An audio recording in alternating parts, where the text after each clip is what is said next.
സുഖസൗകര്യങ്ങളുടെ നടുവിലും ക്രിസ്തീയ വിശ്വാസത്തെ ഉയർത്തിപ്പിടിക്കുവാനുള്ള അനുഗ്രഹത്തിനായി പ്രാർത്ഥിക്കണമേ. ആമേൻ.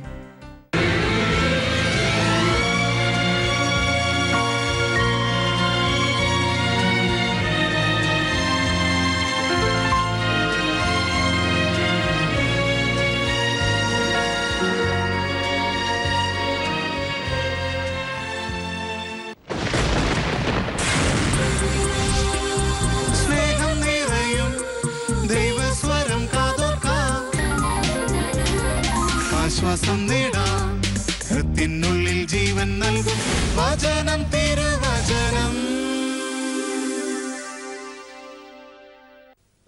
പിതാവിൻ്റെയും പുത്രൻ്റെയും പരിശുദ്ധാത്മാവിൻ്റെയും നാമത്തിൽ ആമേൻ.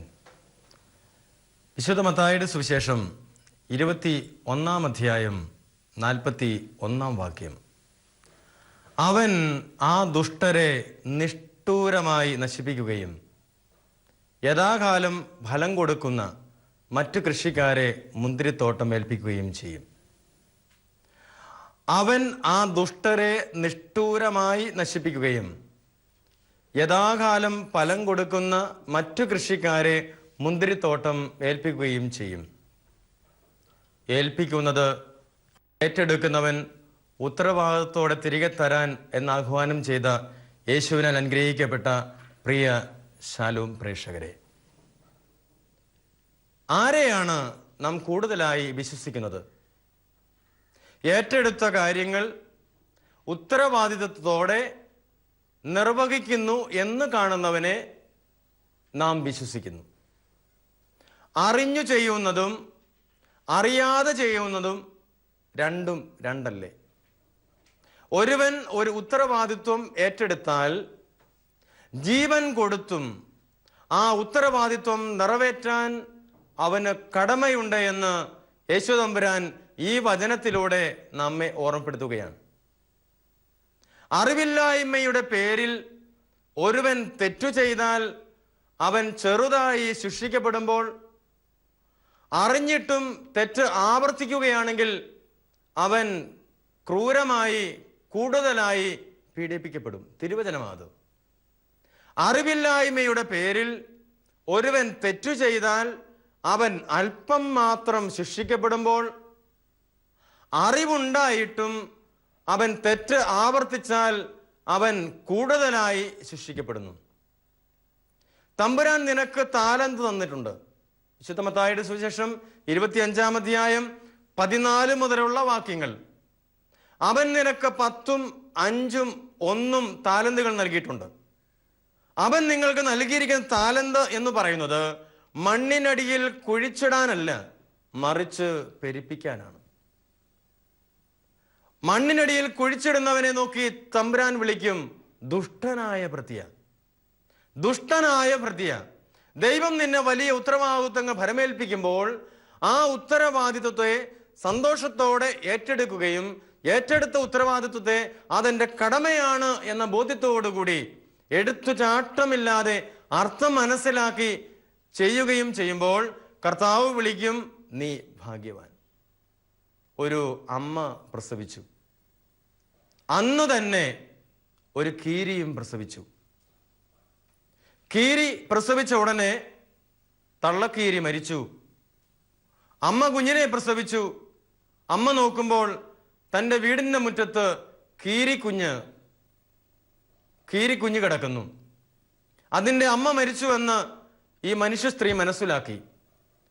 അതുകൊണ്ട് അമ്മ അല്പം ദാക്ഷിണ്യം അതിനോട് കാണിച്ചു.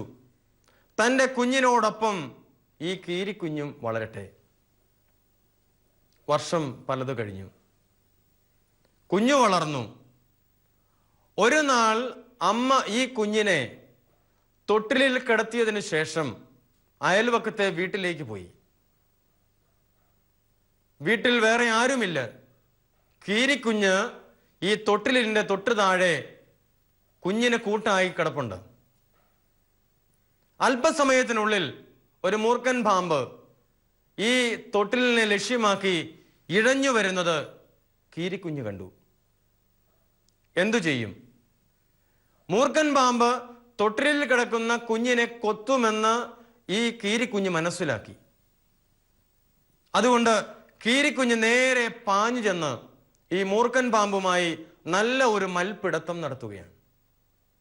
മൽപ്പിടുത്തത്തിന്റെ അവസാനം കീരിക്കുഞ്ഞ് ഈ മൂർഖൻ പാമ്പിനെ കടിച്ചു കീറിക്കൊന്നു.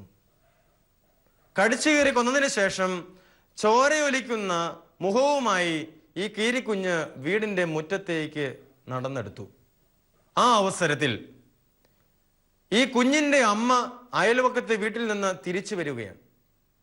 തിരിച്ചു വരുന്ന അവസരത്തിൽ ഈ അമ്മ കാണുന്നു കീരിക്കുഞ്ഞിന്റെ വായ നിറച്ചും ചോരയാണ്. അവൾ മനസ്സിലാക്കി തൻ്റെ കുഞ്ഞിന് ഈ കീരിക്കുഞ്ഞ് കൊന്നു കാണും. അമ്മ വേറെ ഒന്നും പ്രവർത്തിച്ചില്ല. അവൾ പുറത്തു കിടന്ന ഒരു വടിയെടുത്തുകൊണ്ട് വന്ന് ഈ കീരിക്കുഞ്ഞിനെ തല്ലിക്കൊന്നു. തല്ലിക്കൊന്നിട്ട് നേരെ തൻ്റെ കുഞ്ഞു കിടക്കുന്ന തൊട്ടിലിനെ ലക്ഷ്യമാക്കി അവൾ പായുകയാണ്. തൊട്ടിലിൽ ചെന്ന് അവൾ എത്തി വലിഞ്ഞു നോക്കി. സങ്കടത്തോടെ കരഞ്ഞുകൊണ്ട് അവൾ എത്തി വലിഞ്ഞു നോക്കി. നോക്കുമ്പോൾ അവൾ തിരിച്ചറിയുന്നു തൻ്റെ കുഞ്ഞ് യാതൊരു ഭയപ്പാടുമില്ലാതെ സുഖനിദ്രയിലാണ്. തൊട്ടു താഴെ ഒരു മൂർഖൻ പാമ്പിനെ കടിച്ചു കീറിയിട്ടിരിക്കുന്നത് അമ്മ കാണുകയാണ്. അമ്മയ്ക്ക് തിരിച്ചറിവുണ്ടായി. അമ്മയ്ക്ക് തിരിച്ചറിവുണ്ടായത് ഇപ്രകാരമാണ്. തൻ്റെ എടുത്തുചാട്ടം കാളപറ്റു എന്ന് കേട്ടപ്പോഴേ താൻ കയറെടുത്തത് തൻ്റെ കുഞ്ഞിനെ രക്ഷിച്ച കീരിക്കുഞ്ഞിനെ കൊല്ലുന്ന അവസ്ഥയിൽ എത്തിച്ചല്ലോ എന്ന് അമ്മ ചിന്തിക്കുകയാണ്. പ്രിയമുള്ളവരെ, ഇത് വലിയൊരു തിരിച്ചറിവാവണം. ഇന്ന് സമൂഹത്തിൽ പല പ്രശ്നങ്ങൾ ഉണ്ടാകുന്നുണ്ടെങ്കിൽ അതിന് പ്രധാന കാരണം തിരിച്ചറിവില്ലായ്മയാണ്, എടുത്തുചാട്ടമാണ്, കാളപറ്റു എന്ന് കേൾക്കുമ്പോൾ കയറെടുക്കുന്നത്. ചോദ്യം മനസ്സിലാക്കാതെയുള്ള ഉത്തരവും ലക്ഷ്യം മനസ്സിലാക്കാതെയുള്ള യാത്രയും ആഗ്രഹം മനസ്സിലാക്കാതെയുള്ള പ്രതികരണവും ഗുണത്തെക്കാളേറെ ദോഷമേ വരുത്തൂ. ചോദ്യം അറിയാതെയുള്ള ഉത്തരവും ലക്ഷ്യം മനസ്സിലാക്കാതെയുള്ള യാത്രയും ആഗ്രഹം മനസ്സിലാക്കാതെയുള്ള പ്രതികരണവും ഗുണത്തെക്കാളേറെ ദോഷമേ വരുത്തൂ. തിരുവചനത്തിന് അതിപ്രധാനമായ 2 ചോദ്യങ്ങൾ. ആദം, നീ എവിടെയാ? അത് ഉൽപ്പത്തി പുസ്തകത്തിലാണ്. യഹോവയായ ദൈവം ആദത്തെ വിളിച്ചു, നീ എവിടെയാ? കർത്താവേ, ഞാൻ നിന്റെ കൂടെയുണ്ട് എന്ന് പറയുന്നതിന് പകരമായി പാപം മൂലം ദൈവത്തിൽ നിന്ന് അകന്ന ആദം പറഞ്ഞു, ഞാനിതാ മരത്തിന്റെ മറവില. വീണ്ടും യഹോവയായ ദൈവം കായേനോട് ചോദിച്ചു, നിന്റെ സഹോദരൻ എവിടെയാ? നിന്റെ സഹോദരൻ എവിടെയാ എന്ന ചോദ്യത്തിന് സഹോദരൻ എൻ്റെ ഹൃദയത്തിലാണ് എന്ന് പറയുന്നതിന് പകരം കായേൻ എന്താ പറഞ്ഞത്? ഞാൻ എൻ്റെ സഹോദരന്റെ കാവൽക്കാരനാണോ? ആരാ നമ്മൾ? നമ്മൾ ആരാകണമെന്ന തമ്പുരാൻ ആഗ്രഹിക്കുന്നത്? തമ്പുരാൻ ആഗ്രഹിക്കുന്നത് നാം നമ്മുടെ സഹോദരന്റെ കാവൽക്കാരനാകണമെന്ന്. എന്നാൽ കാവൽക്കാരനാകാൻ നമുക്ക് കഴിയുന്നില്ല. എന്താ കാരണം? എൻ്റെ സ്വാർത്ഥത, എൻ്റെ കുടുംബം, എൻ്റെ ഭാര്യ, എൻ്റെ മക്കൾ, എൻ്റെ അധികാരം, എൻ്റെ സ്ഥാനമാനങ്ങൾ. ഇങ്ങനെയൊരു മനസ്തുതി നമ്മിൽ ഉടലെടുക്കുമ്പോൾ പ്രിയമുള്ളവരെ, ഇതുപോലുള്ള മറുചോദ്യങ്ങൾ നമ്മുടെ നാവിൽ നിന്നുണ്ടാവും. ഞാൻ എൻ്റെ സഹോദരന്റെ കാവൽക്കാരനാണോ? ഞാൻ എൻ്റെ സഹോദരന്റെ കാവൽക്കാരനാണോ? കർത്താവ് തിരിച്ചു പറയും, നീ നിന്റെ സഹോദരന്റെ കാവൽക്കാരനാ. കാരണം ഈശോ എന്താ പറഞ്ഞത്? കാണപ്പെടുന്ന സഹോദരനെ സ്നേഹിക്കാത്തവന് കാണപ്പെടാത്ത ദൈവത്തെ സ്നേഹിക്കാനാവില്ല. ആദത്തോട് ദൈവം ചോദിച്ചു, നീ എവിടെയാ? ആദം പറഞ്ഞു, തമ്പുരാനെ, ഞാൻ നിന്റെ കൂടെയല്ല, മറിച്ച് ഞാൻ മരത്തിന്റെ മറവില. തമ്പുരാൻ തീർച്ചയായും അവന്റെ മുഖത്ത് നോക്കി മറുപടി പറയും, നീ മരത്തിന്റെ മറവിൽ ഒളിക്കാനുള്ളവനല്ല, മറിച്ച് നീ എൻ്റെ ഹൃദയത്തിൽ ഇരിക്കാനുള്ളവനാ. കാരണം നീ എൻ്റെ രൂപത്തിലും സാദൃശ്യത്തിലും സൃഷ്ടിക്കപ്പെട്ട മനുഷ്യന്. പ്രിയമുള്ളവരെ, തിരുവചനത്തിലേക്ക് ഒന്ന് കടന്നു വരാം. വിശുദ്ധ മത്തായിയുടെ സുവിശേഷം 21-ാം അധ്യായം 41-ാം വാക്യം. അവൻ ആ ദുഷ്ടരെ നിഷ്ഠൂരമായി നശിപ്പിക്കുകയും യഥാകാലം ഫലം കൊടുക്കുന്ന മറ്റു കൃഷിക്കാരെ മുന്തിരിത്തോട്ടം ഏൽപ്പിക്കുകയും ചെയ്യും. എന്താ കാര്യം? ദൈവം നിന്നെ ഭരമേൽപ്പിച്ച ഉത്തരവാദിത്വം അത് അതിന്റെ പൂർണ്ണതയിൽ ചെയ്യാതെ നീ നിന്റെ സ്വാർത്ഥതയിൽ ജീവിച്ചാൽ നിന്നിൽ നിന്ന് ഉത്തരവാദിത്വം അത് നിറവേറ്റുന്നവരുടെ കൈരങ്ങളിൽ തമ്പുരാൻ ഏൽപ്പിക്കുമെന്ന് ഉറപ്പ് തിരുവചനത്തിലൂടെ നൽകിയത്. അതുകൊണ്ടാണ് വിശുദ്ധ മത്തായിയുടെ സുവിശേഷം 25-ാം അധ്യായം 14-ാം വാക്യത്തിലെ താലന്തുകളുടെ ഉപമ തമ്പുരാൻ വളരെ വ്യക്തമായി നമ്മുടെ മുന്നിൽ അവതരിപ്പിച്ചത്.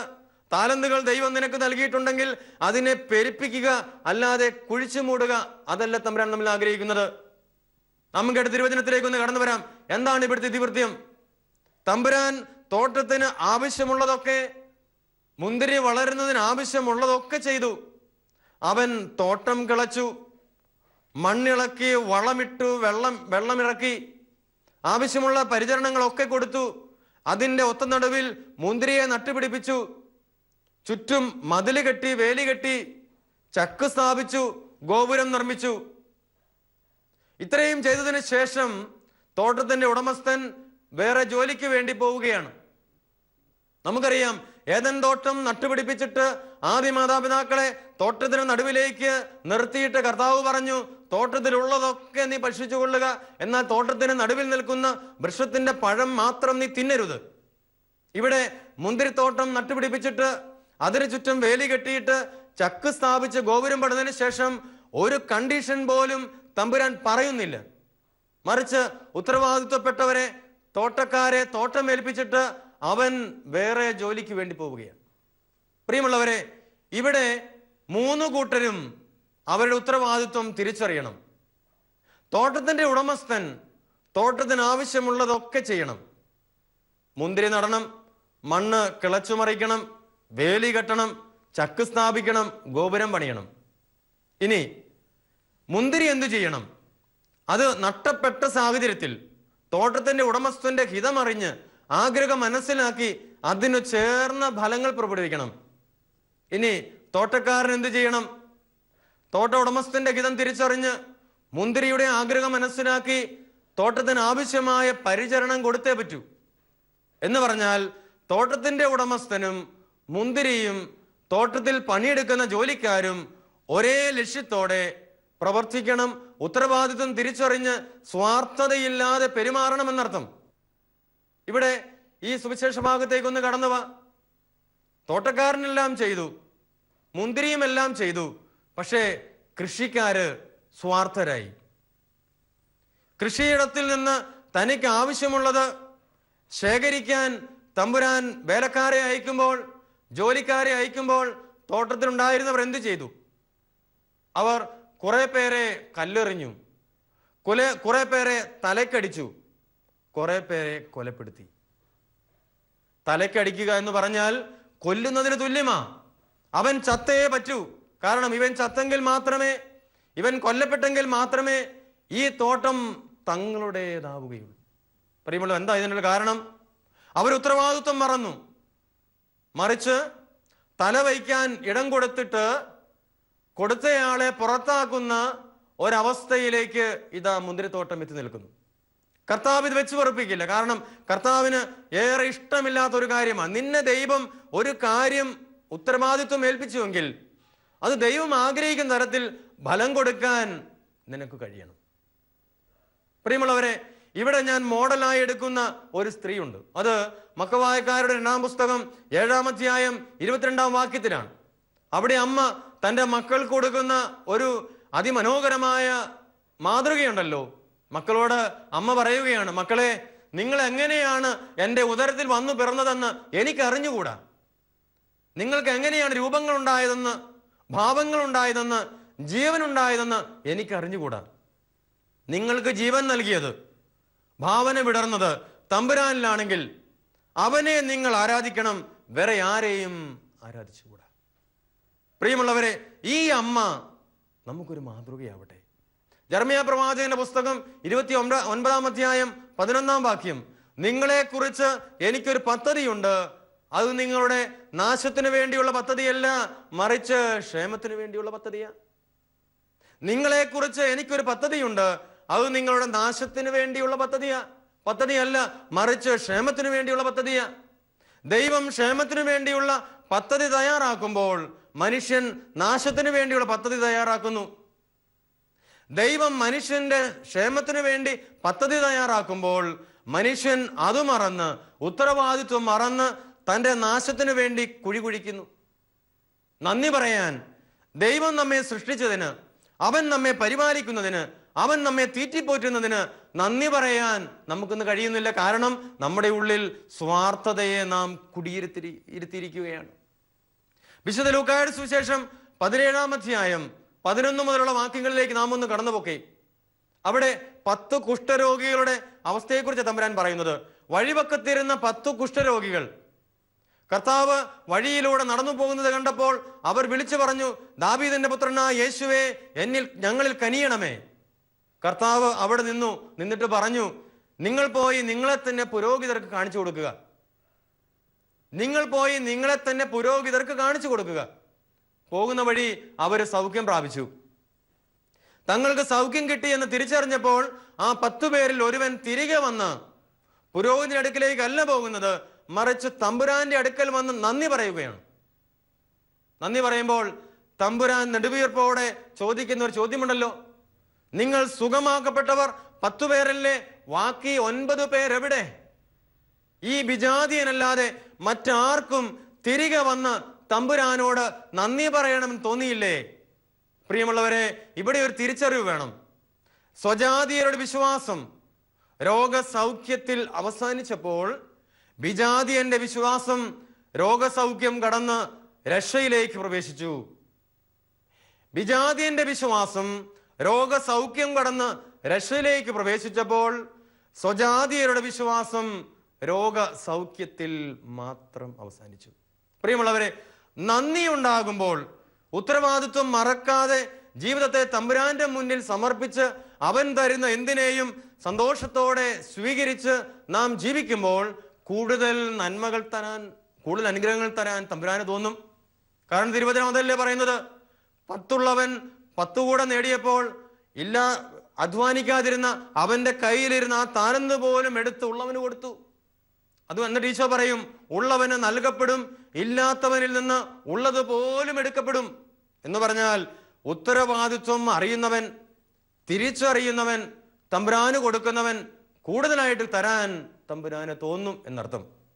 പ്രിയമുള്ളവരെ, തിരുവചനത്തിലേക്ക് കടന്നുപോയി. എന്താ ഇവിടെ സംഭവിച്ചത്? പൂർവകാലങ്ങളിൽ പ്രവാചകന്മാരിലൂടെ, രാജാക്കന്മാരിലൂടെ, പുരോഹിതരിലൂടെ തന്റെ ജനത്തെ വഴി നടത്തിയ യഹോവയായ ദൈവം, യഹോവ അവരിലേക്ക് നടന്നു വരുമ്പോഴും അവനിൽ നിന്ന് ദൈവത്തിൽ നിന്ന് ഓടി അകലുന്ന മനുഷ്യൻ, എങ്കിൽ തന്നെയും അവനെ വിടാതെ പിന്തുടരുന്ന കർത്താവ്. ചരിത്രം നമുക്കറിയാം.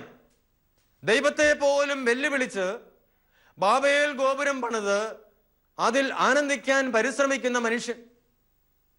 അന്ന് മനുഷ്യനെ സൃഷ്ടിച്ചതിൽ ദൈവം ദുഃഖിച്ചു എന്നാണ് തിരുവചനത്തിൽ പറയുന്നത്. ദൈവം എന്ത് ചെയ്തു? ബാബേൽ ഗോപുരം തകർത്തു. ബാബേൽ ഗോപുരം തകർത്തു.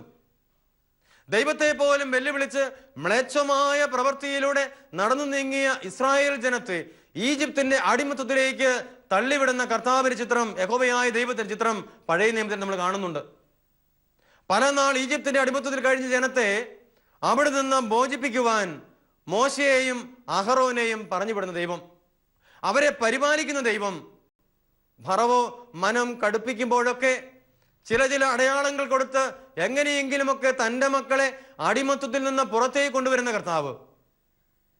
എന്നാൽ മരുഭൂമിയിൽ വെച്ച് ജനം നന്ദികേട് കാണിക്കുന്നു, യഹോവയായ ദൈവത്തിനെതിരെ പിറുവിറുക്കുന്നു, ജനനേതാക്കന്മാർക്കെതിരെ പിറുവിറുക്കുന്നു. നിങ്ങൾ എന്തിനാ ഞങ്ങളെ ഇങ്ങോട്ടേക്ക് കൊണ്ടുവന്നിരിക്കുന്നത്? ഞങ്ങളെ നശിപ്പിക്കാനാണോ? ഞങ്ങൾ അവിടെ എങ്ങാനും കടന്നോളാമായിരുന്നു. ജനത്തിന്റെ രോദനം ദൈവം കേട്ടില്ലേ? അവർക്ക് ഭക്ഷിക്കാൻ കാടയിറച്ചി കൊടുത്തില്ലേ? മന്ന കൊടുത്തില്ലേ? ഇഷ്ടം പോലെ അവർ വാരിക്കൂട്ടിയില്ലേ? വാരിക്കൂട്ടിയിട്ടും എല്ലാവരെയും പരിചരിക്കുന്ന കർത്താവ്, വാരിക്കൂട്ടും തോറും കർത്താവിനെതിരെ പിറുപിറുക്കുന്ന ജനം. പ്രിയമുള്ളവരെ, ഇതൊരു തിരിച്ചറിവാവണം. തങ്ങൾക്ക് രാജാക്കന്മാരെ വേണമെന്ന് പറഞ്ഞു, കർത്താവ് അവർക്ക് രാജാക്കന്മാരെ കൊടുത്തു. തങ്ങൾക്ക് പ്രവാചകന്മാരെ വേണമെന്ന് പറഞ്ഞു, കർത്താവ് ഇതാ മനുഷ്യന്റെ ദുശാഠ്യത്തിലേക്ക് ഇറങ്ങി വന്ന് അവർ ചോദിക്കുന്നതൊക്കെ കൊടുക്കുകയാണ്. പക്ഷേ മനുഷ്യന്റെ സ്വഭാവം നന്ദികേട് കാട്ടുക എന്നുള്ളതാണ്. അവൻ നന്ദികേട് കാട്ടി, രാജാക്കന്മാരെ കൊന്നു, പ്രവാചകന്മാരെ കൊന്നു, ജനനായകരെ കൊന്നു, എല്ലാവർക്കും എതിരെ പിറുപിറുത്തു. എങ്കിൽ തന്നെയും അവരെ തള്ളിക്കളയാതെ അവരെ രക്ഷിക്കാൻ സ്വപുത്രനെ തന്നെ ലോകത്തിലേക്ക് അയക്കുന്ന കർത്താവ് ദൈവം. പ്രിയമുള്ളവർ, ഇതൊരു തിരിച്ചറിവാണ്. നാം എന്തുമാത്രം തെറ്റ് ചെയ്ത് ദൈവത്തിൽ നിന്ന് അകന്നു പോയാലും നമ്മെ തള്ളിക്കളയാൻ കർത്താവിന് കഴിയില്ല. കാരണം നമ്മളൊക്കെ വിലയ്ക്ക് വാങ്ങപ്പെട്ടവരാണ്. അതുകൊണ്ടാണല്ലോ പൗലോസ്ലീഹ കൊറിന്തോസിലെ സഭയ്ക്ക് എഴുതിയ 1-ാം ലേഖനം 6-ാം അധ്യായം 20-ാം വാക്യത്തിലൂടെ പറയുന്നത്, നിങ്ങൾ നിങ്ങളുടെ സ്വന്തമല്ല, നിങ്ങൾ വിലയ്ക്ക് വാങ്ങപ്പെട്ടവരാണ്. നിങ്ങൾ വിലയ്ക്ക് വാങ്ങപ്പെട്ടവരാണെങ്കിൽ നിങ്ങളുടെ ശരീരത്തിൽ ദൈവത്തെ നിങ്ങൾ മഹത്വപ്പെടുത്തുക. നമുക്കറിയാം, ചരിത്രത്തിൽ ആദ്യമായിട്ടാണ് നമ്മുടെ കർത്താവ് ചാട്ടവാർ എടുക്കുന്നത്. അതെവിടെയാ? വിശുദ്ധ യോഹന്നാന്റെ സുവിശേഷം 2-ാം അധ്യായത്തിലാ. ജെറുസലേം ദേവാലയത്തെ കുറിച്ചുള്ള തീഷ്ണതയാ ജ്വലിക്കുന്ന കർത്താവ് അവിടെ നടക്കുന്ന അക്രമത്തിനെതിരെ, അനീതിക്കെതിരെ ചാട്ടവാർ പ്രയോഗിക്കുന്നു. ചാട്ടവാർ എടുക്കുക മാത്രമാണ് അവൻ ചെയ്തത്. എന്നിട്ട് അവൻ പറഞ്ഞു, മക്കളെ, നിങ്ങളുടെ ശരീരം ദൈവത്തിന്റെ ആലയമാണ്. ദൈവത്തിന്റെ ആലയത്തെ നശിപ്പിക്കുന്നവരെ ദൈവം നശിപ്പിക്കും. എന്തു വലിയൊരു വെളിപ്പെടുത്തൽ അവൻ തമ്പുരാൻ നൽകിയത്! നിങ്ങളുടെ ശരീരം ദൈവത്തിന്റെ ആലയമാണ്. പ്രിയമുള്ളവരെ, ദൈവം നമുക്ക് നൽകിയ മുന്തിരിത്തോട്ടമാണ് നമ്മുടെ ശരീരം, നമ്മുടെ കുടുംബം, നമ്മുടെ സമൂഹം, നമ്മുടെ ഇടവക, നമ്മുടെ നാട്. ദൈവം നമുക്കായി നൽകിയ മുന്തിരിത്തോട്ടമാണ്. അവിടെ തലയ്ക്ക് ഏറ്റവരും പീഡിപ്പിക്കപ്പെട്ടവരും കല്ലെറിയപ്പെട്ടവരും കൊല ചെയ്യപ്പെട്ടവരും ഏറെയാണ്. ഒരു നാൾ ഇതിന്റെ ഉടമസ്ഥൻ നിന്റെ അടുക്കൽ വന്ന് ചോദിക്കും, എന്തിയെ ഞാൻ നിന്റെ ഭരമേൽപ്പിച്ചവരൊക്കെ എവിടെയാ? നീ ഒരു ഇടവക വികാരിയാണെങ്കിൽ വികാരി എന്ന നിലയ്ക്ക് നിന്നോട് ദൈവം ചോദിക്കും, എന്തിയെ നിന്റെ കുഞ്ഞാടുകൾ? നീ ഒരു കുടുംബനാഥനാണെങ്കിൽ ദൈവം നിന്നോട് ചോദിക്കും, നിനക്ക് തന്ന മക്കൾ എവിടെ? നീ ഒരു സമൂഹ നേതാവാണെങ്കിൽ യഹോവയായ ദൈവം നിന്നോട് ചോദിക്കും, എന്തിയെ നിനക്ക് ഞാൻ തന്ന നിന്റെ അനുയായികൾ? അവിടെ അവന് നാം കൊടുക്കേണ്ട മറുപടി, അവർ കൊല ചെയ്യപ്പെട്ടു, അവർ അടിയേൽക്കപ്പെട്ടു, തലക്കടിയേൽക്കപ്പെട്ടു, മുന്തിരിത്തോട്ടത്തിൽ നിന്ന് പുറത്തായി എന്നല്ല. മറിച്ച്, കർത്താവേ, ഇതാ അവരെന്റെ ഹൃദയത്തിലുണ്ട്, അവരെന്റെ സഹോദരന്മാരാണ്, അവരെ നീ എടുത്തുകൊള്ളുക. ഇത്തരത്തിൽ പ്രതികരിക്കാൻ നമുക്ക് സാധിക്കുമ്പോൾ കർത്താവ് പറയും, മകനെ, മകളെ, നീ ഭാഗ്യവാന. ഈ അടുത്ത ദിവസം ഒരു മൃതസംസ്കാര ശുശ്രൂഷയിൽ എനിക്കുണ്ടായ ഒരു അനുഭവം നിങ്ങളുമായി ഞാനൊന്ന് പങ്കുവയ്ക്കാം. മൃതസംസ്കാര ശുശ്രൂഷയുടെ അവസാന ഭാഗം, കുടുംബത്തിലെ മൂത്തയാള് മരിച്ചയാളെ മുത്തുന്ന ഒരു രംഗമുണ്ട്. സാധാരണ പാരമ്പര്യമനുസരിച്ച് എല്ലാവരും മുത്തിക്കഴിഞ്ഞതിന് ശേഷം മൂത്ത മകൻ അപ്പനെ തുവാലയിട്ട് മുത്തും. അപ്പനെ തുവാലയിട്ട് മുത്തിക്കഴിഞ്ഞാൽ പിന്നീട് ആരെയും മുത്താൻ അനുവദിക്കാറില്ല. ഈ ചടങ്ങുകളൊക്കെ കഴിഞ്ഞു.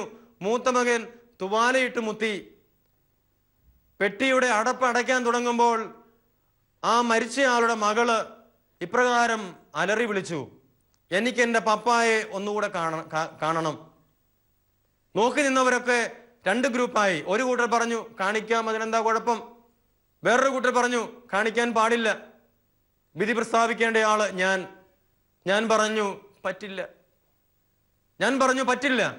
എടുത്ത വായിൽ അവരൊരു ചോദ്യം, എൻ്റെ പപ്പായല്ലേ, എൻ്റെ പപ്പായല്ലേ, എൻ്റെ പപ്പായ, അതുകൊണ്ട് ഈ പപ്പായയുടെ മുഖം കാണാൻ ഒന്നുകൂടെ എന്നെ അനുവദിക്കണം. ഞാൻ പറഞ്ഞു പറ്റില്ല. അവള് സുബോധത്തോടെ അല്ല കുറെ കാര്യങ്ങൾ എനിക്കെതിരെ പറഞ്ഞു. ഒരു താടിയുള്ള അച്ഛനെന്ന് പോലും പറഞ്ഞു.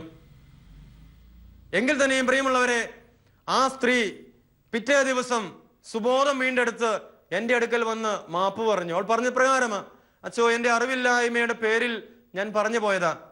പ്രിയമുള്ളവരെ, ദൈവം തന്ന ജീവനെ ദൈവം തിരികെ എടുക്കുമ്പോൾ, ദൈവം എന്നെ ഏൽപ്പിച്ച ഉത്തരവാദിത്വത്തിന്റെ ഫലം അവൻ നമ്മിൽ നിന്ന് ആവശ്യപ്പെടുമ്പോൾ പിറുപിറുപ്പ് കൂടാതെ, എൻ്റെ പപ്പായല്ലേ എന്ന് ചോദിക്കാതെ സന്തോഷത്തോടെ തിരികെ കൊടുക്കാൻ നമുക്ക് സാധിക്കണം. അവിടെയാണ് ഈശോ പറയും, നീ ഭാഗ്യവാനാണ് എന്ന്. പ്രിയമുള്ളവരെ, പിടിച്ചു വയ്ക്കാതെ തമ്പുരാന് വേണ്ടി പൂർണ്ണമായിട്ട് കൊടുക്കുന്ന ഒരു സംസ്കാരം, അങ്ങനെ കൊടുക്കാൻ എനിക്ക് സാധിക്കണമെങ്കിൽ എൻ്റെ മനോഭാവം മാറിയേ പറ്റൂ. എനിക്കെല്ലാം തമ്പുരാൻ തന്നത് തമ്പുരാൻ ചോദിച്ചപ്പോൾ ഞാനിതാ തിരികെ കൊടുക്കുന്നു, എനിക്കൊന്നും വേണ്ട.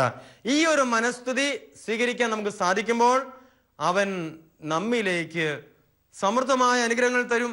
പുതിയ പുതിയ ഉത്തരവാദിത്വങ്ങൾ അവൻ നമ്മെ ഭരമേൽപ്പിക്കും. നമ്മൾ എല്ലാം നേടുന്നു, ഈ നേടിയതൊക്കെ അവന്റെ മുമ്പിൽ കൈനീട്ടി നേടിയതാണ് എന്ന ബോധ്യത്തോടുകൂടി അവന് തിരികെ കൊടുക്കാൻ നമുക്ക് പരിശ്രമിക്കാം. ആരെയും അടിച്ച് വീഴ്ത്താനോ തലയ്ക്കടിച്ച് കൊല്ലാനോ കൊലപ്പെടുത്താനോ ദൈവം നമ്മെ ഭരമേൽപ്പിച്ചിട്ടില്ല. മറിച്ച് എല്ലാവരുടെയും സംരക്ഷകരായി തീരാൻ അവൻ നമ്മുടെ ആഹ്വാനം ചെയ്യുന്നു. നമുക്ക് പ്രാർത്ഥിക്കാം. സ്നേഹപിതാവായ ദൈവമേ, ഒരു കുടുംബനാഥൻ എന്ന നിലയ്ക്ക്, ഒരു ഇടവക വികാരി എന്ന നിലയ്ക്ക്, ഒരു സമൂഹ നേതാവ് എന്ന നിലയ്ക്ക് ഒത്തിരിയേറെ ഉത്തരവാദിത്വങ്ങൾ നീ ഞങ്ങളെ ഭരമേൽപ്പിച്ചിട്ടുണ്ട്. എന്നാൽ കർത്താവെ, സ്വാർത്ഥത മനസ്സിലേക്ക് കടന്നു വരുമ്പോൾ ഉത്തരവാദിത്വം മറന്നു പോകുന്നു. ഞങ്ങൾ ഉത്തരവാദിത്വത്തെ ഉണർത്തി സ്വാർത്ഥതയില്ലാതെ നിന്നെ സേവിക്കാൻ, സ്നേഹിക്കാൻ, അങ്ങനെ സ്വർഗരാജ്യം ഈ ഭൂമിയിൽ തന്നെ എന്ന് വെളിപ്പെടുത്താൻ ഞങ്ങളെ അങ്ങ് അനുഗ്രഹിക്കണമേ. നിത്യം പിതാവും പുത്രനും പരിശുദ്ധാത്മാവുമായ സർവേശ്വര എന്നേക്കും. ആമേൻ.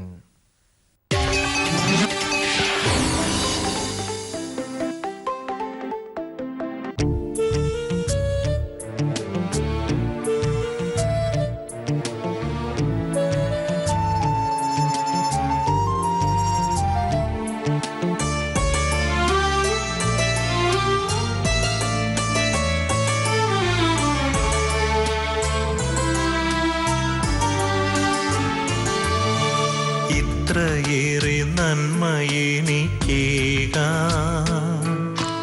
അത്ര എന്നെ സ്നേഹിക്കുന്നോ ദൈവം.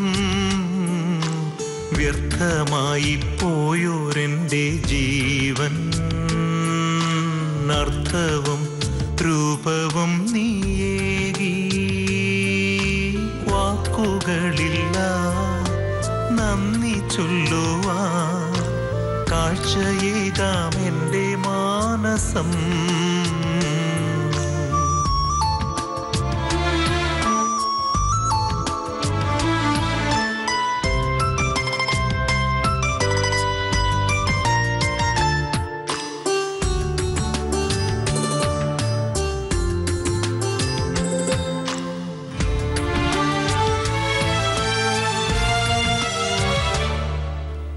ആഴക്കടലിൽ അലഞ്ഞോരെന്നെ ആശ്വാസതീരം കാട്ടി. ആർദ്ര സ്നേഹത്തിൻ പൊൻതൂവലാൽ എൻ്റെ ആത്മാവിൽ നീ തലോടി. ആഴക്കടലിൽ അലഞ്ഞോരെന്നെ ആശ്വാസതീരം കാട്ടി. ആർദ്ര സ്നേഹത്തിൻ പൊൻതൂവലാൽ എൻ്റെ ആത്മാവിൽ നീ തലോടി. ക്ലേശങ്ങളിലെൻ കൂട്ടാളിയായി എനിക്കാശ്വാസത്തെ മഴയായി. ക്ലേശങ്ങളിലെൻ കൂട്ടാളിയായി എനിക്കാശ്വാസത്തെ മഴയായി. ഇത്രയേറെ നന്മയെനിക്കേകാൻ അത്ര എന്നെ സ്നേഹിക്കുന്ന ദൈവം.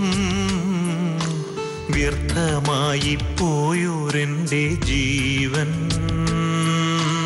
അർത്ഥവും രൂപവും നീയേകി. വാക്കുകളില്ല നന്ദി ചൊല്ലുവാൻ കാഴ്ചയേകാം എൻ്റെ മാനസം.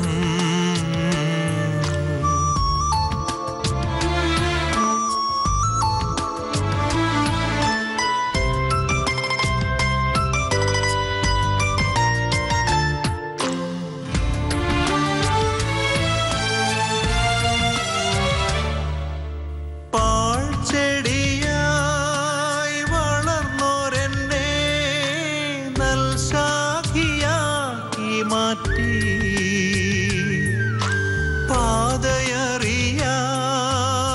പാതയറിയാതലഞ്ഞോരെന്നെ തൻ പാതെ ചേർത്തണച്ചു.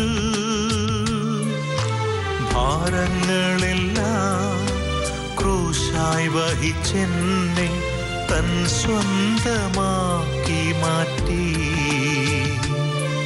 എൻ ഭാരങ്ങളെല്ലാം ക്രൂശ ക്രൂശായി വഹിച്ചെന്നെ തൻ സ്വന്തമാക്കി മാറ്റി. ഇത്രയേറെ നന്മയെനിക്കേകാൻ അത്ര എന്നെ സ്നേഹി